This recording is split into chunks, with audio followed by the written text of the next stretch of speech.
안녕하세요. 이번 영상에서는 남자친구가 얼마나 우리를 사랑하는지 확인할 수 있는 질문 10가지에 대해서 이야기를 해보도록 하겠습니다. 사랑에 빠진 사람은요, 주변에서 금방 알아볼 수가 있죠. 정말 빛이 나고 표정도 좋아지고 막 얼굴 자체가 막 환해요. 근데 중요한 건 뭐냐면 연애 자체를 좋아하는 건지, 그냥 꽁냥꽁냥이 좋아서 얼굴이 좋아지는 건지, 아니면 정말 진심으로 사랑하는 건지는 우리는 구분하고 싶잖아요. 그래서 지금부터 하는 질문에 예스가 나온다면 그 사람은 너무너무 우리를 사랑하고 있을 가능성이 높다. 그래서 이 질문들에 대한 대답을 스스로 한번 하셨으면 좋겠습니다. 온라인 미디어 브라이트 사이트가 당신의 연인이 당신을 얼마나 사랑하는지 확인할 수 있는 10가지 행동을 소개를 했거든요. 그 첫 번째가 뭐냐면 휴대폰을 거리낌 없이 보여주나요? 휴대폰은요, 말 그대로 한 사람의 거의 모든 것이 들어있다고 해도 과언이 아니죠. 이런 휴대폰을 연인 앞에서 어떻게 다루는지만 봐도요, 그 속마음을 알 수가 있는데요. 자꾸 숨기려고 하거나 몰래 메시지를 확인하거나 이런 것 자체가 비밀이 있다는 뜻이겠죠? 자, 두 번째입니다. 음식을 같이 나눠 먹나요? 에 대한 질문이에요. 그러니까 음식을 상대방 걸 뺏어 먹는 게 아니라 내가 상대방한테 먼저 나눠주는 것을 얘기해요. 아무리 친한 사이라고 해도요, 다른 사람이 먹던 음식을 먹는 게 쉬운 게 아니거든요. 하지만 연인 사이에서는 이런 일이 가능하잖아요. 근데 특히 나눠 먹는 사이일수록 친밀감이 좀 더 강해지거든요. 근데 어떤 사람들은요, 말 그대로 식탐이 있어서 뺏어 먹기 위한 나눠 먹음을 하는 사람들이 있지만, 이런 사람들은 말고요, 내 것을 기꺼이 나눠줄 수 있는가, 이게 가장 중요하다는 거예요. 그래서 내 걸 기꺼이 나눠주고 내가 맛있게 생각하는 거 상대방한테 먼저 줄 수 있는가, 이것을 말을 하는 거죠.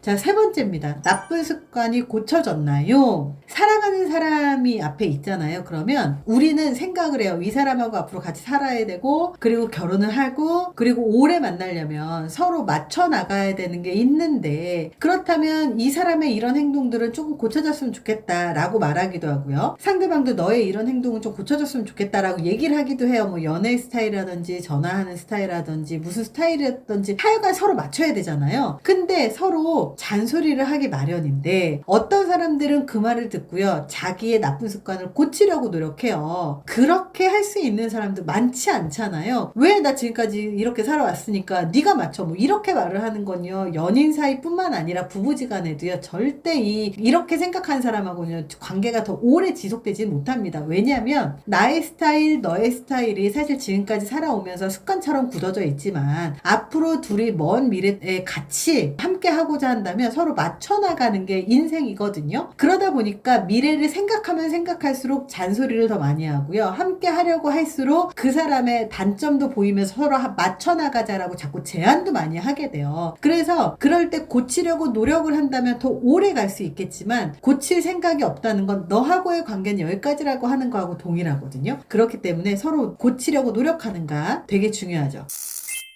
네 번째입니다. 우리의 조언을 묵묵히 따라주는가. 사실 우리가 다른 사람의 조언을 따르는 건요, 쉬운 일이 아니에요. 누구나 자기 생각이 있고, 그리고 자기의 경험이 있고, 그리고 자기의 가치관이 있어요. 그렇기 때문에 상대방의 조언을 받아들인다는 건요, 쉬운 일은 아닙니다. 상대방의 조언을 따른다는 건 곧 내 생각이 틀렸다는 것을 인정하는 것이기 때문이죠. 근데 이럴 때 군말 없이 조언을 따라주기만 해도요, 진짜 멋있는 사람인 거예요. 그래서 이 연인이 하는 말을 일단 믿고, 그리고 난 다음에 무언가를 진행을 하는 거죠. 근데 그렇게 한번 해보다가 나하고 정말 맞지 않아, 그러면 내가 한번 해봤는데 이건 내 스타일이 아닌 것 같아요 라고 얘기를 하고 서로 조정을 해나가는 게 사실 관계에서는 꼭 필요한 일이겠죠. 다섯 번째입니다. 항상 스킨십을 하고 싶어 하나요? 사랑하면 만지고 싶고, 만지면 안아주고 싶고, 안아주면 입 맞추고 싶고, 그리고 그날 같이 있고 싶고, 이게 인간의 인지상정 아니겠어요? 너무너무 사랑하는데 어떻게 가만히 두겠어요? 마음이 식었다면 아무래도 스킨십의 횟수가 좀 줄어들겠죠. 그렇기 때문에 일부러 스킨십은 노력해야 하는 것이기도 해요. 사랑하는 마음이 있다면 몸의 사랑도 지속돼야 된다는 것을 기억하셨으면 좋겠습니다. 자, 6번째는요. 당신의 취미에 관심을 가져주나요? 연인이라고 하더라도요. 20년 이상 각자의 삶을 살아왔고 관심사, 취미, 좋아하는 거, 싫어하는 게 다 달라요. 서로 취향과 기호가 다르게 마련이죠. 그렇기 때문에 두 사람의 관심도가 다를 수밖에 없어요. 근데 내가 사랑하는 사람이 좋아하는 것을 인정해주고, 그리고 그 사람이 좋아하는 취미나 아니면 혼자 있고 싶어하는 무언가를 인정해주고 좋아하려고 노력하는 것이 진짜 사랑이거든요. 근데 어떤 사람은요, 사랑하면 넌 나랑만 같이 있어야 돼, 네 개인적인 취미 절대 안 돼, 그러면서 막 남자가 낚시가 취미인데 너 놔두고 낚시 갔지? 그럼 네 거 다 버릴 거야. 그러면서 허락도 없이 다 버리는 그런 사람들 있죠. 이렇게 상대방의 취미를 인정해주지 않는다는 건 그 사람을 부정하는 거나 마찬가지예요. 그렇기 때문에 그 사람이 나의 취미, 내 관심사, 내가 하고자 하는 것들, 이런 것들을 인정해주고 존중해주는가가 되게 중요하죠. 7번째입니다. 길고 지루한 기다림도 기꺼이 기다려주나. 요 남녀 사이에서 취향이라든지 아니면 개인적인 시간이라든지 이런 것들이 각자 달라요. 여자는 쇼핑을 좋아하고 남자는 게임을 좋아해요. 그러면 쇼핑을 함께 따라가주는 남자친구, 게임을 함께 해주는 여자친구, 이렇게 서로 함께 해주지 못한다면요, 서로 연인을 사랑하는 게 덜하다는 거죠. 그렇다고 따라 해준다고 진짜 즐긴다고 생각하고 연인은 쇼핑을 가고 싶어 하는데 자기는 게임한다고 여자친구를 방치한다거나, 아니면 남자친구가 게임하는 걸 못하게 하고 쇼핑하러 가자고 한다거나, 그렇게 이기적으로 나오면요, 둘 다 같이 하기는 어려워요. 그래서 일주일에 게임은 몇 시간 하는데 우리 같이 하자, 대신 쇼핑은 같이 하자, 이런 식으로 서로 좋아하는 것들을 너도 해주고 나도 해주고, 이게 되게 중요해요. 야, 내 취미니까 네가 무조건 나를 이해해줘 하면서 둘의 시간을 무조건 무시를 해버리면 이건 진짜 이기적인 거예요. 그래서 서로가 함께 상대방의 취향과 취미를 기다려줄 수 있는가는 굉장히 중요한 문제입니다. 8번째는요. 문제를 대화로 풀려고 노력하나요? 사실 서로 사이가 좋을 때는요, 문제가 되지 않아요. 근데 다퉜을 때나 감정적으로 나빴을 때나 상했을 때 일어나는데요. 이럴 때 서로 은근히 기싸움을 되게 잘해요. 직접 얘기를 하고 문제를 해결하는 게 아니라 정말 말 그대로 기싸움을 하는 거예요. 먼저 대화를 시작을 하면 자존심이 떨어지거나 아니면 자기가 지는 것처럼 말을 안 하는 거죠. 그래서 이럴 때 먼저 말을 걸어오는 사람이야말로 더 큰 사람이고 더 큰 사랑을 준다라고 볼 수가 있을 거예요. 이렇게 화해를 하려고 손을 내밀었는데 계속해서 이렇게 풀지 않는다는 건 마음이 좁다라는 거죠. 물론 사항에 따라서는 다릅니다. 큰 사안인지 작은 사안인지 그 의도가 자기 이기적인 목적이 있는지 관계 개선인지에 따라 달라요. 예를 들어서 이런 거예요. 우리 부모님 우리가 모시자. 근데 이거는 서로 정말 합의가 필요한 부분이잖아요. 근데 화해의 제스처를 하는데 어머니를 모셔서 함께 살기 위해서 달래기 위한 화해의 제스처라면 이거는 굉장히 이기적인 거겠죠. 하지만 이 문제를 해결하기 위해서 너는 어떻게 생각하니? 나는 이렇게 생각해. 그럼 이건 어떻게 해결했으면 좋겠니라고 이야기를 하고 문제를 해결하기 위해서 먼저 화해의 제스처를 내민다면 이 사람이 좀 더 큰 사람이라는 거예요. 사안에 따라서 다르지만 그 사안을 문제를 해결하기 위해서, 그리고 문제를 해결하기 위해서 기꺼이 내가 양보할 마음이 있는 상태에서 화해의 제스처를 내민다면, 그리고 문제를 해결하기 위해서 대화를 나눈다면 이 사람은 정말 사랑하는 사람이겠죠.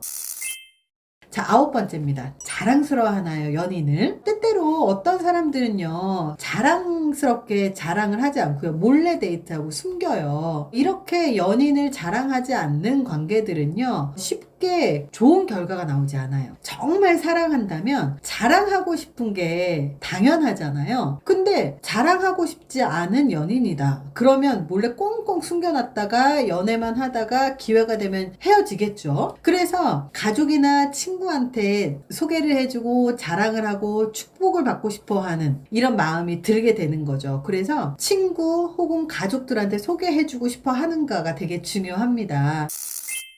자, 10번째입니다. 되게 중요한 건데요. 가장 필요한 순간에 내 옆에 있어줬나요? 예요. 살다가 보면 누군가의 도움이 정말 절실하게 필요할 때가 있어요. 막 아파가지고 막 움직이지 못하고 병원을 가야 될 때, 혹은 내가 정신적으로 힘든 일이 있었을 때, 혹은 무서울 때, 두려울 때 도움을 요청을 해야 되는 순간이 있잖아요. 근데 이렇게 되게 도움이 필요한 순간에 옆에 있어주는 게 생각보다 쉬운 게 아니에요. 이럴 때 조그만 신호라도 보낼 때 나에게 정말 이렇게 달려와 준다면 이 사람은 진짜 사랑하는 사람이에요. 그래서 가장 힘들 때 그 옆에 있어줄 수 있는 사람인지 혹은 내가 그 사람의 옆에 있어줄 수 있는 사람인지를 잘 보시는 게 중요하겠죠. 그러니까 모든 관계는 같이 해야 돼요. 상대방만 나한테 해주는 게 아니라 나도 상대방한테 그런 사람이 될 수 있는가도 동시에 우리는 확인을 해보셔야 된다는 거예요. 사랑이라는 건 받기만 하는 게 사랑이 아니라 주는 것도 사랑이고 주면서도 받는 게 또 사랑이거든요. 그래서 이 질문에 나도 상대한테 그런 사람인가를 진지하게 고민을 해보셨으면 좋겠습니다. 이번 영상이 도움이 되셨길 바랍니다. 감사합니다.